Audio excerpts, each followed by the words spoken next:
Halo Warrior, kembali lagi bersama EduBiwan. Terima kasih telah mengklik video ini karena kali ini kita akan belajar kimia. Materinya tentang trends in the periodic table atau pola-pola yang ada di dalam tabel periodik. Kalian bingung gak sih pola-pola itu maksudnya apa? Emang di dalam tabel periodik ada pola-pola yang kayak gimana? Nah, sebelumnya waktu kalian SMA, kalian pernah dengar gak sih tentang afinitas elektron, keelektronegatifan, jari-jari atom, atau energi ionisasi? Nah, itu masuknya ke dalam tren yang ada di dalam tabel periodik atau pola-pola tertentu yang ada di dalam tabel periodik yang disesuaikan dengan golongan dan juga periodenya. Nah, kalian pasti penasaran kan gimana maksudnya? Oke, kita langsung masuk ke pembahasannya aja ya. Jadi, pembahasan yang pertama itu kita akan membahas tentang jari-jari atom. Jari-jari atom ini definisinya adalah setengah dari jarak antara dua inti dari dua atom logam yang sejajar di dalam sebuah molekul diatomik. Nah, molekul diatomik di sini berarti boleh atom yang sejenis ataupun atom yang tidak sejenis ya. Nah, misalnya di sini kita memiliki dua buah atom. Seperti itu. Ini kan masing-masing atom memiliki inti. Nah, jarak atau setengah jarak dari inti satu ke inti yang lain, ini disebut sebagai jari-jari atom. Atau jari-jari atom juga kalau kayak gini bisa dong disimpulin sebagai jarak dari inti ke kulit terluar. Karena ini merupakan kulit terluar kan? Nah, ini kulit terluar. Kulit terluar itu kita bisa mengetahui dari konfigurasi elektron. Nanti di dalam konfigurasi elektron itu, kalian akan menemukan elektron valensi. Nah, kulit paling terluar itu merupakan elektron valensinya gitu. Nah, di dalam tabel periodik, jadi jari-jari atomnya itu dalam satu golongan. Kalau dalam satu golongan otomatis gini ya, dari atas ke bawah atau dari bawah ke atas. Nah, dari atas ke bawah, dia jari-jari atomnya akan semakin besar. Begitu pula dalam satu periode. Dalam satu periode itu berarti dia seperti ini. Horizontal. Bisa dari kanan ke kiri atau dari kiri ke kanan. Tetapi di sini, dari kanan ke kiri, jari-jari atomnya akan semakin besar. Nah, kenapa kok bisa jari-jari atom dari atas ke bawah dan dari kanan ke kiri ini menjadi semakin besar?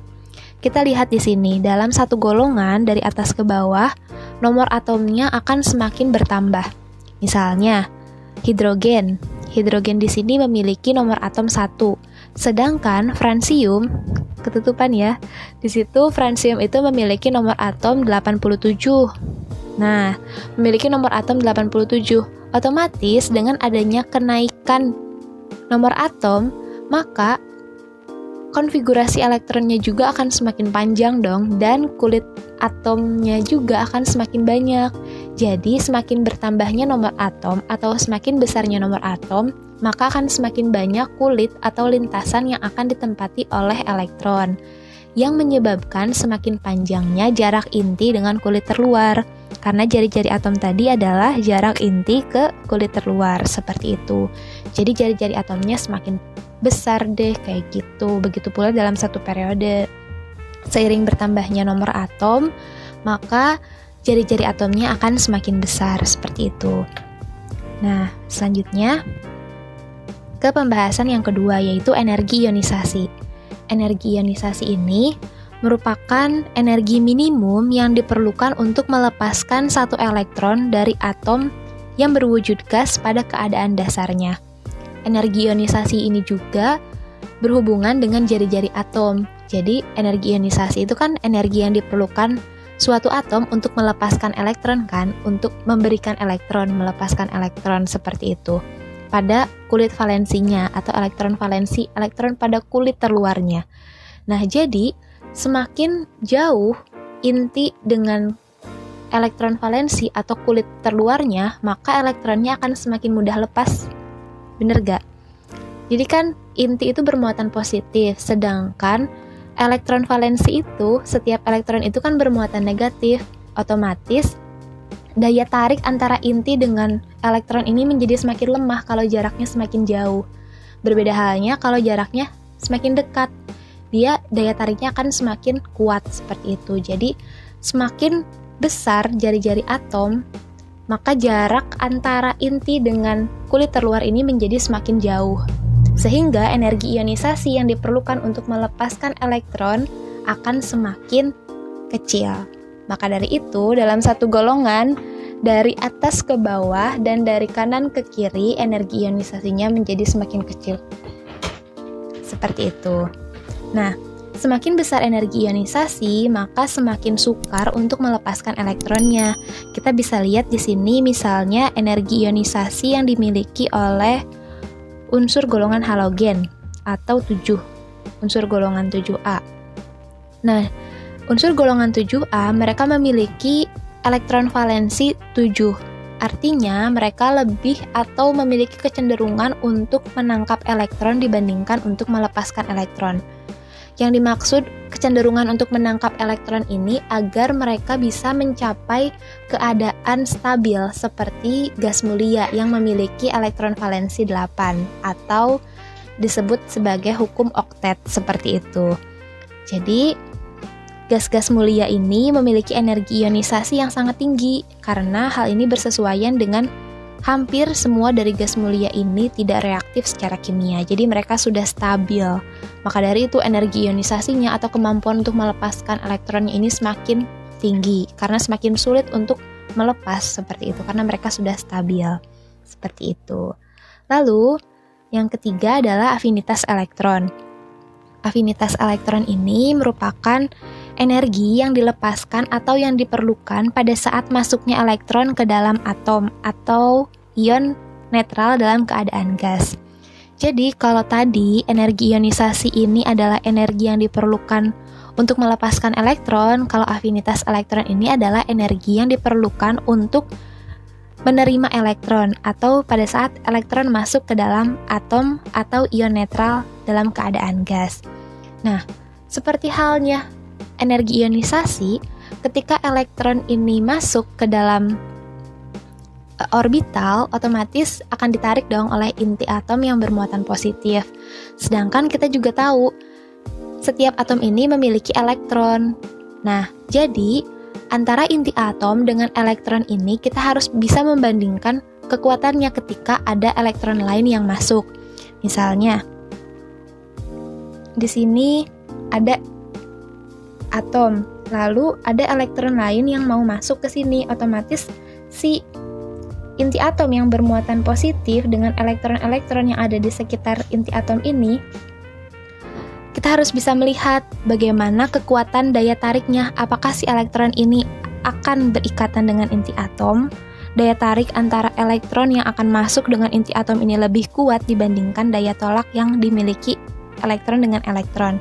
Nah, apabila daya tarik inti lebih besar dibandingkan dengan daya tolak elektron, maka akan dikeluarkan energi pada saat elektron masuk. Jadi kalau daya tarik elektron dengan intinya ini lebih kuat daripada daya tolak antara elektron dengan elektronnya, maka akan dikeluarkan energi pada saat si elektron ini masuk. Jadi di situ ada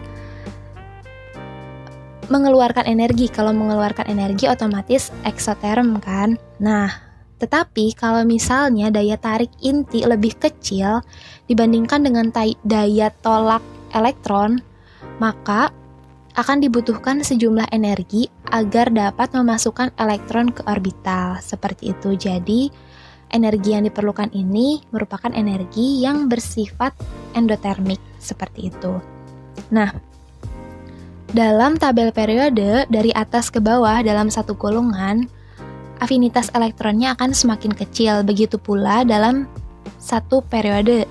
Dalam satu periode dari kanan ke kiri, afinitas elektronnya akan semakin kecil.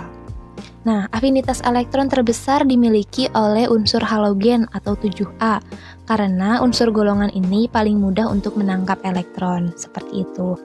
Sedangkan untuk unsur golongan 2A dan juga 8A karena mereka sudah memenuhi kaidah duplet dan juga oktet, jadi tidak mengikuti kaidah dari afinitas elektron yang ada, seperti itu.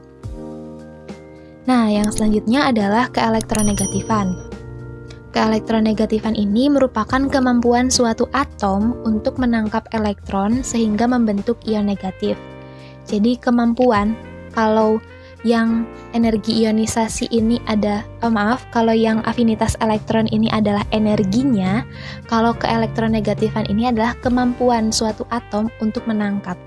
Seperti itu. Jadi kalau afinitas itu adalah energi yang diperlukan untuk menangkap elektron, kalau keelektronegatifan adalah kemampuan suatu atom untuk menangkap elektron sehingga membentuk ion negatif.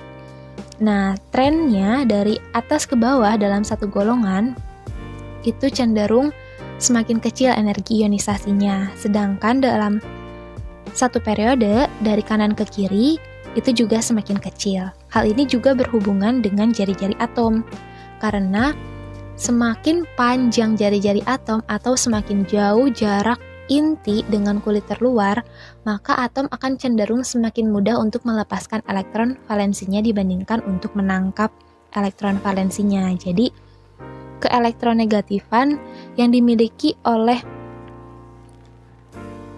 unsur yang berada di bawah sini, misalnya di francium, itu semakin kecil karena jarak antara inti dengan kulit terluarnya semakin jauh, karena jari-jari atomnya semakin besar.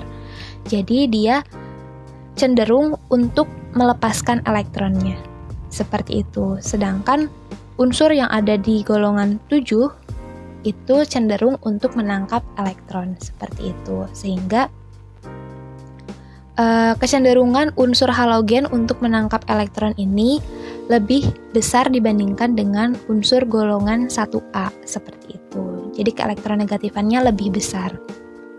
Nah, itu tadi pembahasan tentang keelektronegatifan. Nah, keelektronegatifan juga kalau kita baca-baca, di situ bisa digunakan untuk menentukan sifat logam dan non-logam dari suatu unsur. Nah, mungkin itu nanti akan kita bahas di pembahasan selanjutnya. Nah, ini merupakan rangkuman dari pembahasan tren periodic table atau tabel periodik. Jadi, semua trennya itu sama untuk energi ionisasi, afinitas elektron, dan keelektronegatifan. Yang berbeda hanya jari-jari atom. Jadi misalnya dalam satu golongan dari atas ke bawah, jari-jari atom itu kan semakin besar. Sedangkan untuk energi ionisasi, afinitas elektron, keelektronegatifan dari atas ke bawah, dia sifatnya akan semakin kecil. Seperti itu. Begitu pula dalam satu periode. Jadi bersifat kebalikan. Nah, begitupun di sini bisa ditentukan karakter logam dan karakter non-logam. Semakin ke atas, dia akan semakin kuat karakter non-logamnya. Sedangkan semakin ke bawah, dia akan semakin kuat karakter logamnya.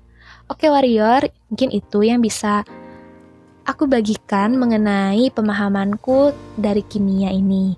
Semoga bisa bermanfaat dan terima kasih sudah menonton sampai akhir. Jangan lupa selalu dukung channel YouTube-nya Adobe One dengan cara like, komen, dan juga subscribe.